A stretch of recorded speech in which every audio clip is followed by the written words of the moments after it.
స్తోత్రము. క్రీస్తునందు ప్రియ దేవుని బిడ్డలారా, ఈరోజు 4వ మాట. మొదటి మాట, 7 మాటల్లో మొదటి మాట, తండ్రి వీరేమి చేయుచున్నారో వీరెరుగురు, దయతో వీరిని క్షమించమని క్షమా సువార్త చెప్పారు. 2వ మాట, నేడే నీవు నాతో కూడా పరదేశులో ఉందువు అని 2వ మాట రక్షణ సువార్తనిచ్చారు. 3వ మాట, అమ్మ ఇదిగో నీ కుమారుడు, శిష్యుని చూసి ఇదిగో నీ తల్లి అని చెప్పి బాధ్యతాయుతమైన సువార్తను అందించారు. ఈరోజు 4వ మాట, ఆ మాట ఏలి ఏలి లామా సబక్తాని బిగ్గరగా కేక వేసెను. ఆ మాటకు అర్థం ఏమిటంటే, నా దేవా నా దేవా నన్నెందుకు చేయి విడిచితివి. ఇది ఎడబాటు సువార్త. తండ్రి తన కుమారుని చేయి విడిచాడు కాబట్టి ఎడబాటు అయిపోయాడు తండ్రితో. ఇది ఎడబాటు సువార్త అయింది. అక్కడ పరిస్థితి గమనిస్తే ఇంచుమించు 12 గంటలు మొదలుకొని 3 గంటల వరకు ఆ దేశమందంతటా చీకటి కమ్మి ఉండెను.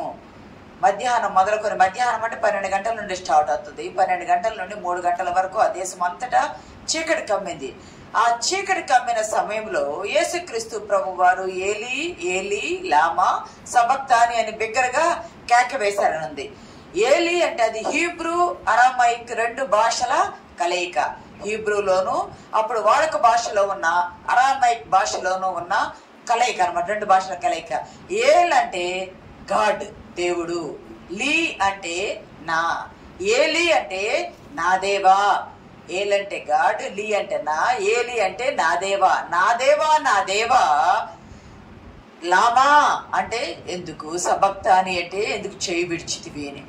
ఏలి ఏలి లామా సబక్త అంటే నా దేవా నా దేవా నన్నెందుకు చేయి విడిచితివి. ఏలి ఏలి అనేదేమో హీబ్రూ వర్డ్, లామా సబక్తాని అనేదేమో అరామైక్ వర్డ్ అనమాట. ప్రియ సంగమా, ఉదయం 9 గంటలకు సులువు వేశారు. మధ్యాహ్నం కావస్తుంది. విపరీతమైన ఎండ వేడిమి. ఆ ఎండ వేడిమిలో ప్రభు శరీరం అంతా రక్తమంతా కారిపోతూ ఉన్నది. ఇంకా మిగిలి ఉన్నది ఏమీ లేదు. నీరు శరీరంలో నుండి చెమట రక్తము 2 కలిసి కారిపోతూ ఉన్నాయి. ఇక్కడ గమనిస్తే ఆ దేశమందంతటా చీకటి కమ్మింది అన్నారు. అక్కడ పరిస్థితులు, వాతావరణం మనం ఒకసారి ధ్యానం చేసుకుంటే ఆ దేశమందంతటా చీకటి కమ్మింది. అక్కడ చీకటి కమ్మడానికి అదేమన్నా ఆ రోజు సూర్యగ్రహణమా? కాదు, సూర్యగ్రహణం కాదు. ఇక్కడ గమనిస్తే ఆమోసు గ్రంథము 8వ అధ్యాయం 9వ వచనములో ప్రవచన నెరవేర్పు జరుగుతుంది. చదవండి, గట్టిగా చదవండి. ప్రభువైన యెహోవా వచ్చినదేమనగా, ఆ దినమున నేను మధ్యాహ్న కాలమందు సూర్యుని అస్తమింపచేయుదును. ఆ దినమున నేను మధ్యాహ్న కాలమందు సూర్యుని అస్తమింపచేయుదును. పగటి వేళను భూమికి చీకటి కమ్మ, పగటి వేళ భూమికి చీకటి కమ్మ చేయుదును అనే ప్రవచన నెరవేర్పు యేసుక్రీస్తు ప్రభు వారిలో నెరవేరింది. ఆ దినమందు, ఏ దినమందయ్య అంటే భూమికి రక్షణ వచ్చిన దినమందు. ఏ దినమందయ్యా అంటే పాపిగా చేయబడి మనని తండ్రితో సమాధాన పరిచిన దినమందు పరిశుద్ధుడు పాపి అయ్యాడు, పాపులు పరిశుద్ధులయ్యారు కాబట్టి ఆ దినమందు చీకటి కమ్మబడింది.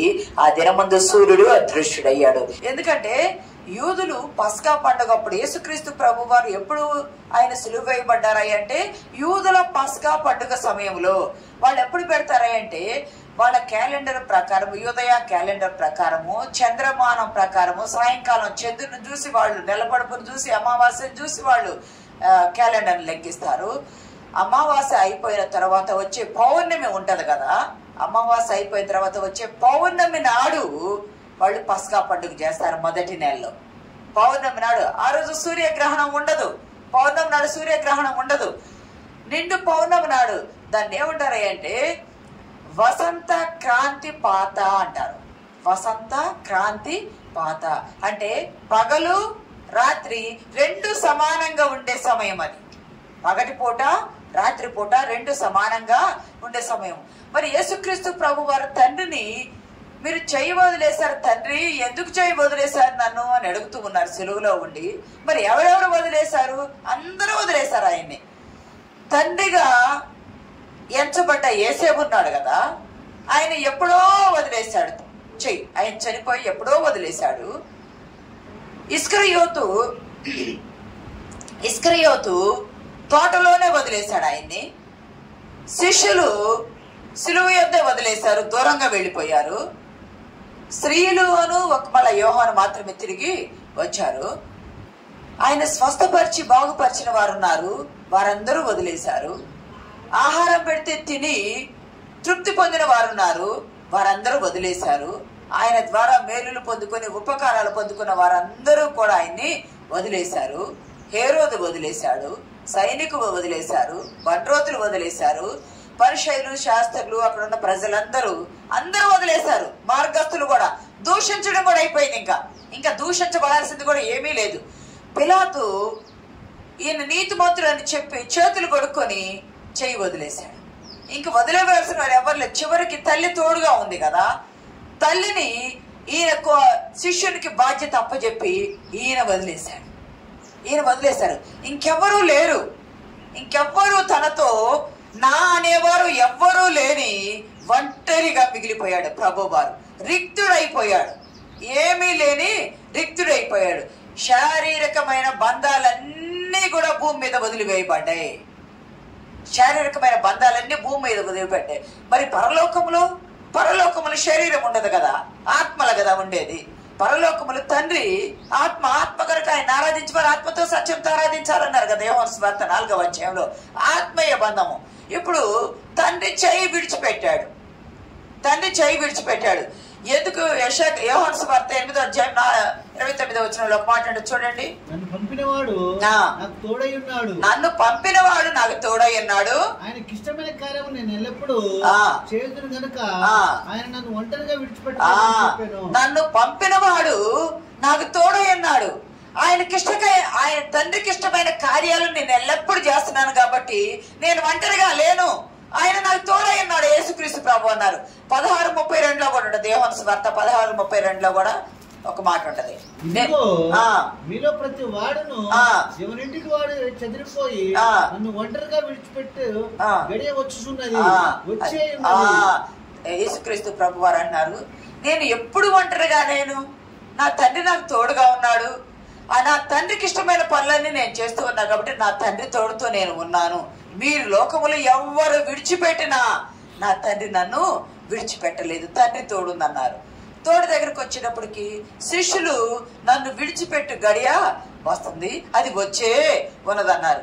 మరి ఇక్కడ గమనించండి, యేసుక్రీస్తు ప్రభు వారు పుట్టినప్పుడు పరలోకము నుండి దూతలు వచ్చి గాన ప్రతిగానాలు చేసినాయి. అప్పుడు దేవుని దూతలు తోడు ఉన్నారు. అంతేకాదు, ఆయన బాప్తిసం తీసుకొని 40 రోజులు ఉపవాస ప్రార్థన చేసినప్పుడు ఆయన అలసిపోయి శరీరం బలహీనమైనప్పుడు దేవదూతలు వచ్చి పరిచర్య చేశారని అక్కడ లేఖనాల్లో ఇవ్వబడ్డాయి. అంతేకాదు, గెత్సేమనే తోటలో తండ్రి నా దుఃఖము భరించలేనంతగా ఉన్నది అని ఆయన చెమట రక్తమై మారే సమయంలో అప్పుడు దేవుని దూత వచ్చి ఆయన్ని బలపరిచి ఈ కార్యానికి సిద్ధపాటు చేశారు. మరి ఇప్పుడు దేవుని దూతలు కూడా వచ్చి బలపరిచే పరిస్థితి లేదు. లోకమంతా చేయి విడిచింది, దూతలు వచ్చేది లేదు, తండ్రి కూడా చేయి విడిచాడు.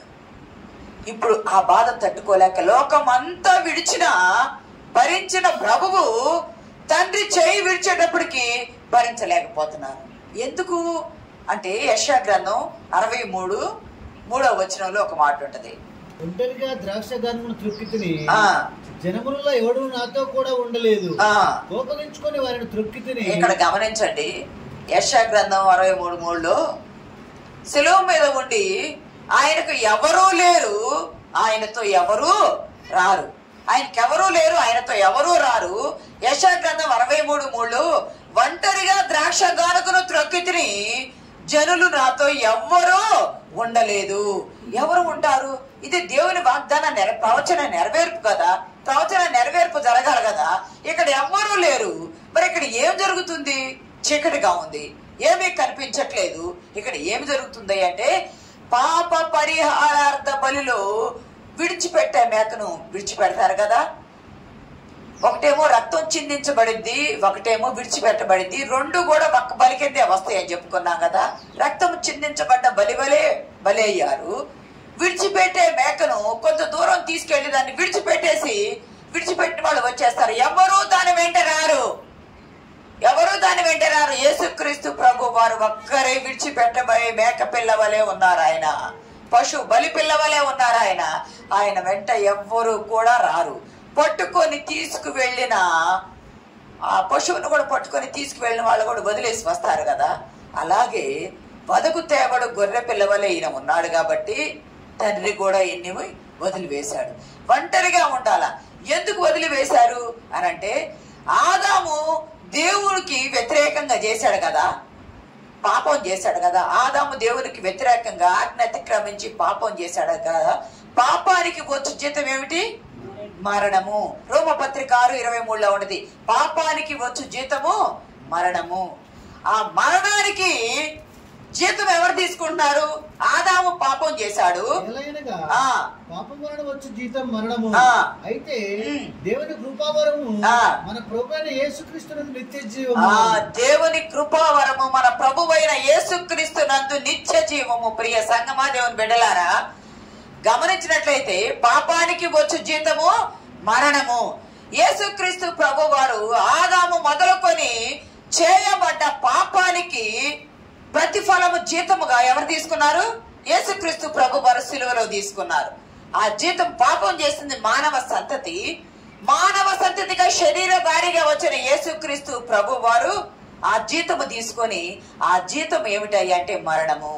అది ఘోరమైన దుర్భరమైన మరణము, పాప మరణము. పాపముతో ప్రభువారు ఎంతో మందిని మీ పాపాలు క్షమించబడి ఉన్నాయి, మీరు సమాధానం కలిగి వెళ్ళండి అన్నారు. ఈయనకి సమాధానము లేదు. సమాధానకర్త ఈయన మీద పాపము మోపబడింది. శారీరకంగా అందరూ దూరమైన భరించారు గాని ఆత్మీయంగా తండ్రి దూరం అయితే భరించలేకపోయాడు. ఇప్పుడు ఆదాముతో నీవు నిశ్చయముగా చచ్చదు అని చెప్పాడు కదా. ఆదాము మరి అక్కడ చనిపోయారా? చనిపోయారంటే శారీరకంగా చనిపోలేదు కానీ ఆత్మీయంగా తండ్రి సహవాసానికి దూరం అయ్యారు. ఆత్మీయంగా తండ్రి సహవాసానికి దూరం అయ్యారు కాబట్టి తండ్రి సహవాసమునకు దూరమైన ఆ ఆదామును తండ్రి యొద్దకు చేర్చడానికి ఈ ఆదాము తండ్రికి ఆత్మీయంగా దూరం అయిపోయాడు. అందుకు తండ్రి చేయి విడవలసి వచ్చింది.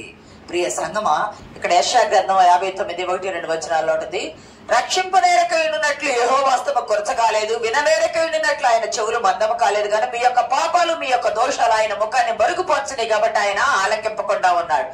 పాపాలు, దోషాలు క్రీస్తు మీద మోపబడ్డాయి కాబట్టి తండ్రి నా చెయ్యి నన్ను ఎందుకు విడిచావయ్యా అంటే తండ్రి ఆ మాట ఆలకింపకుండా ఉన్నాడు. ఎందుకంటే క్రీస్తు మీద పాపము మోపబడింది. అంతకు ముందంటారు కదా, నాలో ఆయన ఏ పాపము చేయలేదు, ఆయనలో పాపము లేదు, కానీ పాపముగా చేయబడ్డాడు. నాలో పాపమున్నదని మీరు ఎవరైనా నేరస్థాపన చేయగలరా? యోహాను సువార్త 8:45 ఒక మాట ఉంటుంది కదా, నాలో పాపమున్నదని మీరు ఎవరైనా నేరస్థాపన చేయగలరా? చదవండి. 8:45. నేను సత్యమునే చెప్పుచున్నాను గనుక మీరు నన్ను నమ్మరు. నా యందు పాపమున్నదని మీలో ఎవడు స్థాపించును? నా యందు నేను సత్యమే చెబుతున్నాను కదా, అయినా మీరు నమ్మరు. నాలో పాపమున్నదని మీరు ఎవరు స్థాపన చేస్తారు అని ప్రభు వారు అన్నారు. 2 కొరింథీ 5:21 ఆయన మన కొరకు పాపముగా చేయబడ్డాడు. 2 కొరింథీ 5:21 మన కొరకు పాపముగా చేయబడ్డాడు. చదవండి అన్నమాట. ఎందుకనగా మనము ఆయన యందు దేవుని నీతి ఎదురట్టు క్రీస్తు నందు దేవుని నీతి కావాలి అంటే పాపమెరుగని ఆయన పాపముగా చేయబడ్డాడు. పాపమెరుగని ఆయన పాపముగా చేయబడ్డాడు. మనం దేవుని యందు, క్రీస్తు నందు దేవుని నీతి కావాలి. దేవుని నీతి కావాలి అంటే పాపము ఎరుగని ఆయన పాపముగా చేయబడ్డాడు. ప్రియ సంగమా, దేవుని బిడ్డలారా, ఇక్కడ గమనిస్తే మధ్యాహ్నం మొదలుకొని 12 గంటల మొదలుకొని 3 గంటల వరకు ఆ దేశం అంతటా చీకటి కమ్మింది. అంటే మరి ఆ చీకటిలో మనుషులు ఎవరు తోడు లేరు. ఏమి చేస్తున్నారయ్యా అంటే గమనించండి, యేసుక్రీస్తు ప్రభు వారు నీతి సూర్యుడు అని మనకి అంటాడు కదా. నీతి సూర్యుని ముందు తండ్రి అయిన దేవుడు ఈ నీతి సూర్యుని మీద సర్వ మానవాళి పాప ఉగ్రతను మోపుచూ ఉన్నాడు. ఈ చీకట్లో ఏం జరుగుతుంది అంటే అహరోను ఆ పశువు, బలి పశువు మీద చేతులు పెట్టి పాప ఉగ్రతను మోపుతారు కదా, పాపాన్ని మోపుతారు కదా. పాపాన్ని ఎవరైతే ఎవరైతే బలి ఇవ్వడానికి పశువును తీసుకొచ్చారో ఆ పశువు తల మీద చేతులు పెట్టి, ప్రభువా వీళ్ళు పాపము చేశారు, వీళ్ళ పాపాలను క్షమించమని తండ్రికి విజ్ఞాపన చేస్తూ ఆ పాపమంతా ఆ పశువు మీద మోపుతారు. యేసుక్రీస్తు ప్రభు వారు ఇదిగో లోక పాపమును మోసుకొని పో దేవుని గొర్రెపిల్ల అన్నారు కదా. ఆ గొర్రెపిల్ల మీద, గొర్రెపిల్ల సెలవులో ఉండగా ఆ గొర్రెపిల్ల మీద తండ్రి అయిన దేవుడు లోక పాప ఉగ్రతను ఆయన మీద మోపుచూ ఉన్నాడు. అందుకని ఎందుకు చీకటయిందయ్యా అంటే, నీతి సూర్యుని మీద, పాపము లేని ఆయన మీద పాపముగా చేయబడి పాపము మోపబడుచున్నాడు కాబట్టి పాపము ఉన్న ఆయనను నీతి సూర్యుడు చూడలేక మరుగైపోయాడు. నీతి సూర్యుడు చూడలేక సూర్యుడు అదృశ్యుడాయను, దాని కాంతినివ్వటము మానిపోయాడు. ఏమి చేస్తున్నాడయ్యా దేవుడు అంటే, పాపాన్ని కుమారుని మీద మోపుచూ ఉన్నాడు. ప్రియ సంగమా దేవుని బిడ్డలారా, పాపాన్ని కుమారుని మీద మోపుచూ ఉన్నాడు. కాబట్టి చూడండి, యెషయా గ్రంథము 53వ అధ్యాయం 5వ వచనము. మన సమాధానార్థ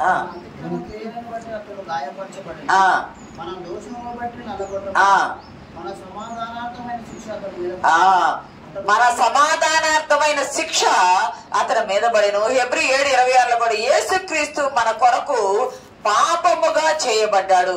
హెబ్రీ 7:26 కూడా ఉంటది కదా, యేసుక్రీస్తు మన కొరకు. చదవండి.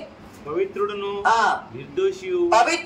నిర్దోషి, నిష్కళంకుడు, పాపులలో చేరక ప్రత్యేకంగా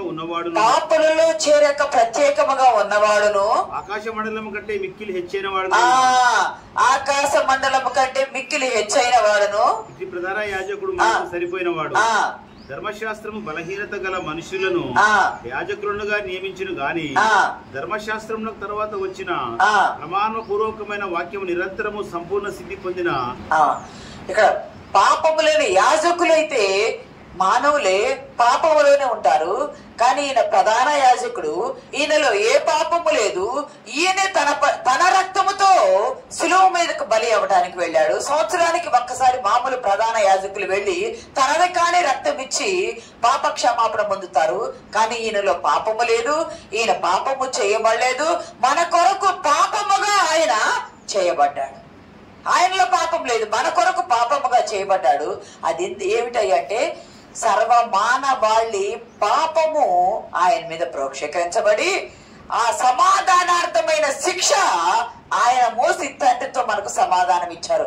ఇక్కడ 5 విషయాలు మనం జ్ఞాపకం చేసుకుందాం. ఎప్పుడు బలి అయ్యాడంటే 3 గంటల సమయంలో. ఉదయము సాయంత్రము యూదులు బలి ఇస్తారు. అంటే సాయంకాల బలి అర్పణ. 3 గంటలకు ప్రాణము ఆయన ఏలి లామ సబక్త అని నీ ప్రాణము విడిచాడని ఉంది కదా. 3 గంటలప్పుడు అంటే సాయంకాల బలి అర్పణగా ఆయన బలి అయ్యాడు. ఒకటి. రెండవది, పాప పరిహారార్థ బలి కోసమే ఆయనను తండ్రి చేయి విడిచాడు. రెండవది. మూడవది, యేసుక్రీస్తు పాపముగా చేయబడ్డాడు. అంటే పాప ఉగ్రత ఆయన మీద నింపబడింది, లేదా పోయబడింది, లేదా ప్రోక్షీకరించబడింది. కాబట్టి పరిశుద్ధుడు, అతి పరిశుద్ధుడైన తండ్రి కుమారుణ్ణి చేయబట్టుకొని ఉండలేడు. పాపాలు తండ్రికి దూరం చేస్తాయి కదా. పాపం ఉంది కాబట్టి దూరముగా చేయబడ్డాడు. తండ్రి చేయి విడిచాడు. మన సమాధానార్థమైన శిక్ష అతని మీద మోపబడింది. దేవుడు కీర్తనలో ఒక మాట అంటాడు. కీర్తన గ్రంథము 66:18 ఒక మాట అంటాడు. దేవుడు పాపాన్ని ఏం చేస్తాడంటే అసహ్యించుకుంటాడు అని ఉంటది. చదవండి, ఎవరైనా తీసుకున్నారు.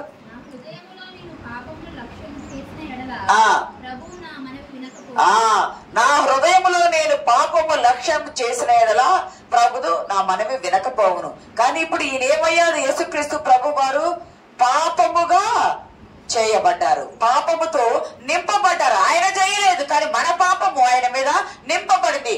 ఆ పాత్రలో ఆయన హృదయపు గిన్నెలు ఆయనలో నింపబడింది. కాబట్టి తండ్రి చేయి విడిచాడు. ఆది కాలము నుండి ఉన్న పాప శాపాన్ని విడిపించి తండ్రితో సమాధాన పరిచాడు. కనుకనే తండ్రి చేయి విడవాల. యెషయా గ్రంథంలో 53:6 ఉంటది, లేదా గలతీ 3:13-14 గొర్రెల త్రోవ తప్పిపోతుంది, మనలో ప్రతి వాడును తనకిష్టమైన త్రోవ తొలగెను, యెహోవా మన ఎందరి దోషమును అతని మీద ఏమి చేశాడయ్యా తండ్రి? మధ్యాహ్నం 12 గంటలు మొదలుకొని 3 గంటల వరకు అంటే మనందరము గొర్రెల వలె త్రోవ తప్పిపోయాము. మనందరి దోషము తండ్రి అయిన దేవుడు ఆయన మీద మోపాడు కనుక దోషము మోపబడింది కనుక దోషము ఉన్న వ్యక్తిని తండ్రి దగ్గరికి రానివ్వడు. అందుకని చేయి విడిచాడు. ఎందుకు చేయి విడిచావయ్యా అంటే ఇందుకొరకు చేయి విడబడింది. అంతే కదా, గలతీ 3:13-14 మ్రాను మీద వేలాడిన వాడు శాపగ్రహి, మాను మీద వేలాడిన వాడు శాపగ్రహి అవుతాడు. శాపగ్రహి దేవునికి దగ్గరగా ఉండలేడు. ఆ పాపాలు ఒప్పుకోవాలి. యేసుక్రీస్తు ప్రభు వారు చదవండి అన్నమాట.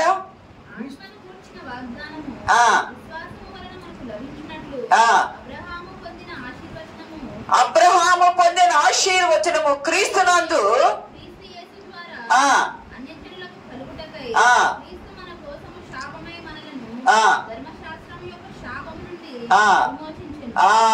ధర్మశాస్త్రము శాపముగా ఉన్నది కదా, దానిలో ఉన్న ఆజ్ఞలన్నీ కూడా అలా ఉన్నాయి కదా. ధర్మశాస్త్ర యేసుక్రీస్తు దేవుడు అబ్రహామునకు ఆశీర్వాదం ఇచ్చాడు. అబ్రహామునందు క్రీస్తునందు మనందరినీ అన్యులుగా ఉన్న వారిని కూడా శాప విమోచనము చేయడానికి, ధర్మశాస్త్రం ప్రకారం ఉన్న శాపాన్ని విమోచనము చేయడానికి ఆయన శాపగ్రహి అయ్యి తండ్రితో మనల్ని సమాధానపరిచి, ఆదామా ఆదామా నీవు ఎక్కడ ఉన్నావయ్యా అని తండ్రి వెతుక్కుంటూ వస్తే తండ్రికి దూరం అయిపోయాడు కదా. ఆ దూరమైన కుమారత్వాన్ని కలపడానికి ఈ కుమారుడు తండ్రికి దూరం అయ్యాడు. ప్రియ సంగమా, దేవుని బిడ్డలారా, ఎంతమంది చేయి విడిచినా భరించిన ప్రభువారు తండ్రి చేయి విడిస్తే భరించలేకపోయారు. తండ్రి చేయి విడవకపోతే మన పాపము పోదు. తండ్రి చేయి విడవకపోతే మన పాపము పోదు. అందుకే 22వ కీర్తనలో కూడా నా దేవా, మొదటి వచనంలో నా దేవా నా దేవా నన్ను ఎందుకు చేయి విడిచితివి అని దావీదు కీర్తనకారుడు అంటారు కదా. నా దేవా నా